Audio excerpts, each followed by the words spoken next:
Hello dear students, today we will discuss the poem The She Fever or She Fever written by John Masefield. I had discussed it in the beginning or in the previous class, but I think most of you have not understood it properly.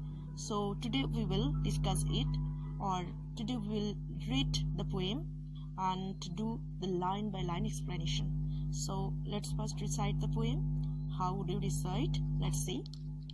Sea Fever, John Masefield. I must go down to the seas again, to the lonely sea and the sky, and all I ask is a tall she, and start to steer her by. And the wheels kick and the wind song, and the white sail shaking, and a grey mist on the sea's face, and a grey dawn breaking.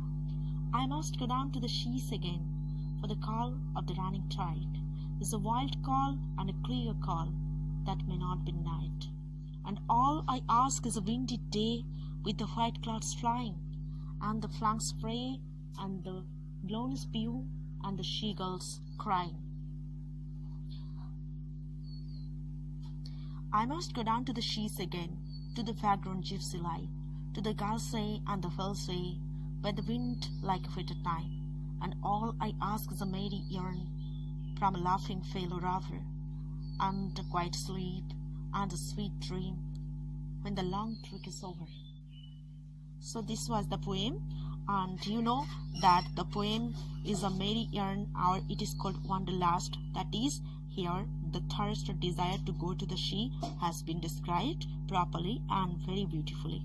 So you know that if we describe or if we analyze it line by line, there would be something that could be clarified to us. Let's begin the analysis. Let's see the first line of the first stanza. So you know properly that there are 3 stanzas in the poem, and every stanza begins with the same phrase, that is, I must go down to the seas again. So the question can be here, why does the poet repeat this phrase, I must go down to the seas again?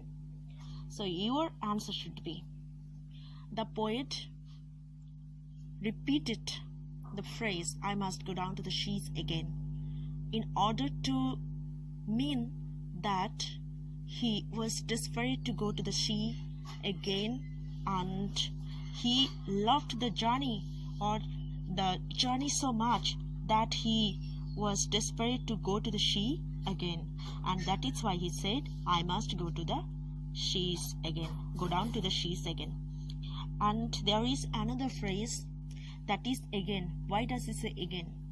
He says again, that means he wants to mean that he went to the sea before. Okay, that is why he said he will go to the sea again. And he said must, that means he is very desperate to go to the sea, and he will go definitely by any means. That is why he said, I must go down to the seas again. So you know that the poem was published in 1902 in Saltwater Ballads, and it has a musical note so that it was sung by many eminent musicians. Okay, next see the next line. The next line is to the lonely sea and the sky. Lonely sea. You know that she cannot be lonely. But why is it called that the she is lonely? The she is lonely according to the poet because there is nothing to give it company, because the she was very vast, very huge, and there was no one. When he will go to the sea, there will be no people to see the beauty of the sea, because he will begin his journey at the night. Okay, so he said lonely sea. And it is, if we see or if we talk about its figurative description, this is called personification. So what is personification? Personification is the where the inanimate object or thing is personified, or it is thought like a human being. It is called personification. And he also said, and all I ask is a tall sheep and a start to steer her by. So why does he say tall sheep? A tall sheep does not refer to that the sheep will be very tall, but it refers to that the sheep would be well built. Okay, and that is why he said tall sheep. That means he wants a well built sheep during his journey. Next he said, and start to steer high. So why does he need the star? You should remember that he said he need a star to when he will begin his journey. That means the star would guide him because he would begin his journey at night. Okay, it means that he will begin his journey at night. Next line is there that and the wheels kick and the wind song and the white sail shaking. So what do you mean by wheels kick? Wheels kick refers to the jerking of the wheel or the steering which is necessary to run the ship. So when you are going to run or drive the car, what is necessary? To jerk the steer from left to right, from right to left, etc. And likewise it is also necessary to run a ship, and so he needs the wheels kick, that is the jerking of the steering of the ship. Okay, next he said that kick and the white sail shaking. Why does he say wind song? Wind song refers to that the music of the wind would be powerful and favorable for the journey. So wind song refers to that wind will be favorable, wind would be powerful when he will begin his journey. Then he said white sail shaking. White sail shaking refers to that wind is favorable so that the sail will shake when he will begin his journey. Okay, and a grey mist on the ship's face and a grey dawn breaking. He said grey mist. So this refers to the vagueness of the sea, which happens due to the darkness of the night because you will begin it during the night. Okay, so if I ask you a question, what would be like the day? What would be the day, or how would be the day? Okay, so the day would be windy because he said that on all I ask is a windy day with white clouds flying and the flag spray and the blowing spume and the seagulls crying. So the day would be windy. Okay, with the flying of the white clouds, and the droplets would be cast in and around the droplet. That is what a droplet is called here. What is it called? It is called spray. Okay, and blowing of the foam. That is, he said, blowing spume.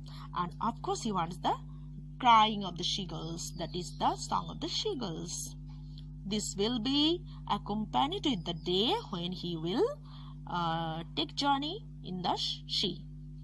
Okay, then if I ask you a question, why is it compared to gypsy life?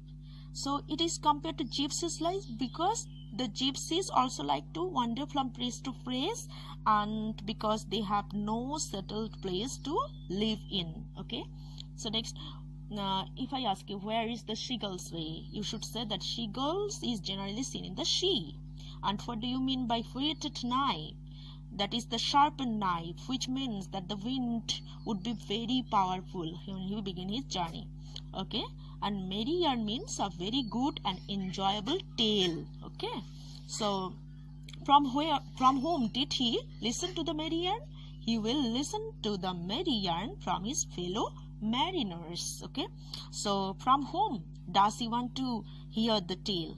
So he wants to hear the tale from his fellow mariner. And what do you mean by long trick? Here long trick means, as I told you before, that the long trick means the that is the job on the scheduled time of steering the ship, and also it is called the sea voice. It is also refers to the sea voice. So here long trick also refers to the journey of the life, and after which he needs the very much a complete rest and also a quiet sleep and a sweet dream, etc., etc. So this was the discussion of the day. Thank you, and then of course you will answer the questions or try to answer the questions. Thank you. Hello dear students. Today we will discuss the poem The She Fever or She Fever, written by John Masefield. I had discussed it in the beginning or in the previous class, but I think most of you have not understood it properly. So today we will discuss it, or today we will read the poem and do the line by line explanation. So let's first recite the poem. How would you recite?